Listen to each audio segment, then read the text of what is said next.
Hello everyone and welcome into the Grip Lock recap of day 2, preview of day 3. We're back out at New London. We can see our breath out here. Yeah, we're standing on the green of How about that? hole 5 out here, one of the more iconic par 5s realistically. It's a chilly morning, par 4s. There we go. Look, dude, it's been a long few chilly. days. All right, I'm feeling it. I'm starting to feel it. Yesterday at Ivy Hill went, I mean, I'm gonna say about as expected for me. There's a few things we didn't expect, but I think I was pretty close. Isaac Robinson held on to his lead. He's at 19 under. I think I predicted him to be at 21 under, so two strokes off that pace. Adam James jumps into second. He's tied with Joseph Anderson. James was able to shoot the course record 10 under par out there. That's insane. Joey Buckets was able to put up a respectable 7 under. They're both sitting 3 strokes back of Isaac Robinson. And then Simon Lizotte is able to sneak his way onto the lead card with an 8 under par out there, sitting at 15 under. Still a lot of players in it. That next card down, we have Calvin Heimberg, Gannon Burr, Evan Smith, all tied at 13 under. Chandler Fry gets onto that card, and then you have a Kevin Jones, Paul Macbeth, Ricky Wysocki, and Nicolas Antela card behind them, sitting at 11 under.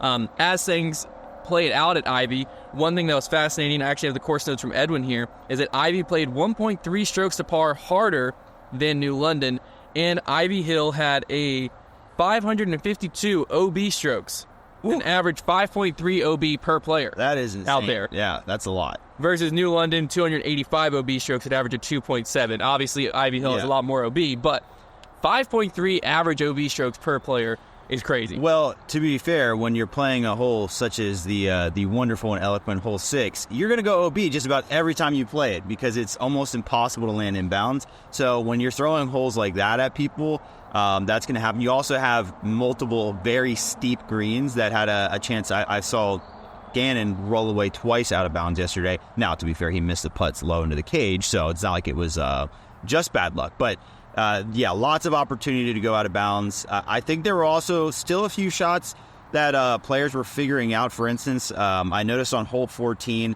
some players throwing around the corner still were pushing the back wall too far and skipping out of bounds and not really. We're surprised to see that. I think Antela was one to do that yesterday. So I think it'll be interesting the next time we go out there. I think players are going to play the course a lot differently. I think we'll see that number calm down a little bit as long as the wind stays down like it was yesterday. But it was definitely a challenge, and lots of curveballs on that course, lots of things to dodge. Yeah, when we were talking about yesterday, right, we said kind of the big question of the day was, will Isaac Robinson be able to play that course well? Yeah. We kind of both said yes, we thought so. He did. Because New London, I think everyone and their mom knew he's going to come out to New London, he's going to shred New London. This feels like an Isaac Robinson course. When you put him in the Open, no one really knew what to expect. But what also, first off, Isaac Robinson, through 2 rounds, the only player in the field bogey-free. Yeah. He's playing a phenomenal round, a phenomenal game out here, we'll call it that. And I followed his card for a decent bit of that round yesterday. I absolutely love what I see out of him. He looks so cool, calm, collected, and in control. Yeah. He's very much taking safe shots, safe risks, and then giving what the course gives him. For instance, on 18, it looked like, from where he was at, it looked like he was trying to get to that, second-tiered green, not green, tee box, the second-tiered green box, and it looked like it hyzed out a little bit early on him. He went down to the bottom, and I heard, him talking to his dad, and he said something along the lines of, hey, well, we know what, it's at least a guaranteed par from down there, and he, it was instantly on to the next shot. He was instantly focused on the next shot. Actually ended up giving himself a good look for birdie to get to 9 under on the round. Missed that. I think it was one of the only putts I actually saw him miss. It just hit 2 chains on the left. Fell out, tapped out his par, and walked away with that 8 under. He looked so in control. We also saw players going big on hole 16, for instance. He refuses to do so. He's no, I know my game plan. I'm sticking to it. And funny enough, he walked away with the same score as most of them because their approach shots were going OB. Yeah. And he was going chip, chip, chip, tap out. And he's that's what I'm doing. 17, I saw a similar thing. He turned over a putter. It looked very intentionally turned over to get to the bigger side of that green on the right. Gave himself a 40-footer, to which he laid up right under the basket, tapped out. Everything about him seemed very thought out, very methodical, very much I know what I'm here to do. I have my game plan in place. I'm not moving from it, and that game plan is to win. Yeah, it's the kind of course where if you are throwing the disc well, and right now Isaac is so point and shoot with that backhand, there is plenty of opportunity to play super safe, pick up your birdies when you can, and then that's going to score just fine. We kind of found ourselves now in a spot, those first 2 rounds, it's a lot of jockeying for position. It's super early, but now we have this 3-round sprint to finish where we're going to have one more very important round in New London, where scoring is going to be incredibly important today. You're going to have to go low if you want to keep yourself in this. And then 2 final rounds at Ivy. And I think at this point, you have Isaac in a situation where he's in control of this tournament. If he plays the way he's played these first 2 rounds out, he's going to win. It's just that simple. But we are obviously in a spot where there is a very large portion of the field within 8 shots of him. So today is a huge day for anybody that's sitting at that 11 under mark, especially if they can make have a huge round today, maybe shoot 11, 12 under par, and gain a few strokes, they're going to be able to get themselves back into position pretty quickly, put a little bit of pressure on Isaac, because I think it's one thing if Isaac has to fend off maybe 1 player, 2 players on his card that are a few shots back, but if multiple players can jump up and apply some pressure, it's going to be a whole different ballgame when all of a sudden you got to worry about 2 cards beneath you. Today is going to be, I think, a really, really pivotal day, because if Isaac comes out and plays well, again, like he did in round 1, I mean, he could coast this thing in, because forcing players to get aggressive at Ivy is probably going to be their downfall. It's a tricky game, and one of the players that's sitting at 11 under is Anthony Barela. You might recognize that score because that's what he was sitting at going into yesterday's round. Yeah. That was the shock of the day for me. Anthony Barela, we really assumed, I knew that the course was going to play more technical. I knew it wasn't going to give a huge advantage to distance throwers, but still, plenty of people were scoring out there. Adam Hamma's got the 10 under, multiple people got the 9, 8. We saw that all over the place. Even par was shocking. Yeah. I don't necessarily think it points to, he's just not going to play that course well. He definitely just had an off day yesterday. The good news is his round 1 was so solid that he hasn't shot himself out of it yet. Yeah. But he's made it very difficult on himself to get back in this thing. Well, the problem is, it's a huge shot to his confidence. I think probably as the day went on yesterday, you just started losing command of the disc, because what we saw out of him in round 1 was just ultimate confidence, and that's what he needed to score well at a course like New London. I mean, he was throwing it anywhere he wanted, and I expected him to slow down a little bit because I thought that first round was a really, really peak round for him, but I did not expect even par. I really, really was shocked to see that. Just got himself in too much trouble out there. And I think, today he needs a really, it has to be a career round for him today to be able to get back into this, because I don't love him firing another great round like he did in round 1 at this course. I just don't really see that happening, but you never know. And a lot of it's going to be, those cards are going to get out quite a bit before Isaac. They can set a tone early. Tough to say if Isaac will even glance at those scorecards. He probably doesn't want to before he goes out for his round. But if they can really, really push early, right away, that lead card will know that they're teeing off and having to have a good day. Well, I think what's tricky about New London, if you do look early, is it can look almost scarier. It's true. Because it's true. Everyone was blazing the front half of the course. I mean, we saw, was it Joey? But it was, Joey Anderson was 10 under through 13 holes. Yeah. Ended up finishing, I think, 9 under. Yeah. So people are getting out the gate super hot out here. We saw multiple people going 5 for 5, 5 for 6, 4 for 6. So it can look kind of intimidating if you're Isaac standing on the tee and you see someone already 5 under before you're teeing off. Yeah.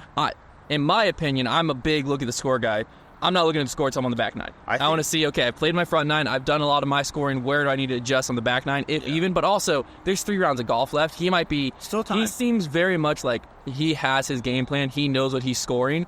And I almost get the feeling that he's not adjusting that game plan until the final day, even if he's a little out of it. Yeah. Because I think that he just knows, hey, people are going to come out and they're going to go away. If I just play this game, I stick to it, I ride through. When, we talked about yesterday where someone had to be at to be out of it.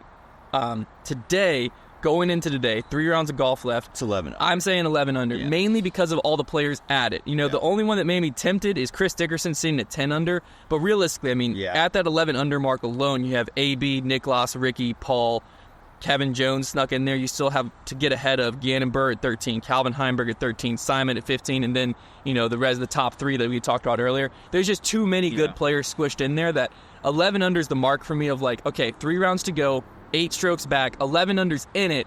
They got to make moves today, though. I think what I can see happening today is I still believe Isaac shoots somewhere between 8 to 10 under. Still a solid round from Isaac, but I think there's going to be one player in that field from 11 under up that shoots a 13 or a 14 under, something really, really hot today.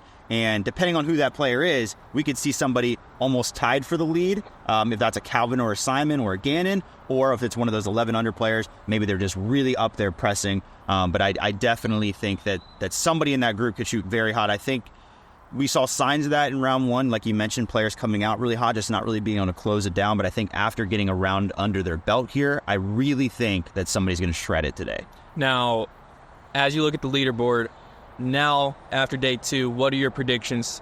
Who's taking this thing down? I think it's going to be Isaac. I think that we have seen the last lead change of this tournament. I really do. I don't think anybody's going to take it from him. Like I said, I think that he does enough today, kind of like yesterday, to keep that lead at least a couple strokes, and then I think players are going to have to get aggressive on Ivy. It's going to backfire, and he's going to coast in. Yeah, no, I have to agree. I mean, I said yesterday if Isaac Robinson can hold the lead at Ivy, he's going to win the tournament, and I stick by that. I think, realistically, because I think out here, he's going to be close to hot again. I see him getting to double digits again. I think he's just super comfortable out over here. At Ivy, there's definitely room. I feel like 8 under, he might be able to get to 10. I think 8 to 10 is the range of, that's what he's doing. He's not getting more than that, I don't think, because he's not going to throw the aggressive shots to get any more. So there's room to be made up. And for the field, the good news is they finish with 2 rounds out there. Yeah. So if someone can do something crazy of a 12 under, they can make it up. I just don't see that happen. Here's the good news if you're trying to catch Isaac right now is, the one thing we haven't seen is him really face any adversity at this point. He hasn't even taken a blip on that scorecard. And that's huge for your mental game when you're just rolling through your round and you never have to go backwards. It's most likely at some point he is going to take a bogey. And at that point, you got to take your chances, and we'll see what happens and how he can handle that. Or maybe if he gets off to a slow start one of these rounds, because that hasn't really happened yet either. Still plenty of golf to play and a lot of good players within reach. Absolutely. Yeah, so if you're in town, there's still some tickets for sale. Get your butt out here and watch some disc golf, especially at Ivy. I mean, the venue over there, let's just talk about that for a second. We'll move away from the preview show. Okay, obviously the course, for players, I've heard different things chirp back and forth. It's one of the best spectator courses I've been a part of. Mainly, when you walk in, it's the closest thing I've felt to a PGA Tour event up top. I mean, they have first off a VIP, I don't even know what to call it, trailer lounge thing. They've got these big old elevated screen with banners of past world champs on both sides. The Fly Mart there is going to be incredible tomorrow. And New London looks incredible too, don't get me wrong. It's just Ivy really kind of pushed the boundaries of what's possible. So if you live in the area, get your butt out and watch some disc golf. If you at home, sit your butt down and watch some disc golf. And don't forget to use code FDG10 if you're joining DGN for the first time to get 10% off your standard or your pro membership. Or if you're going to go for the annual membership, you can actually use FDG20 and get 20% off the already discounted. That's basically 2 months free. And I think there's already a month free. So essentially the whole off season is free. So you're just paying for a discounted rate of the season at that point. So take a look at all of that, and then we'll be back again tomorrow over at Ivy to recap whatever happens out here at New London. I have a feeling it's going to be wild.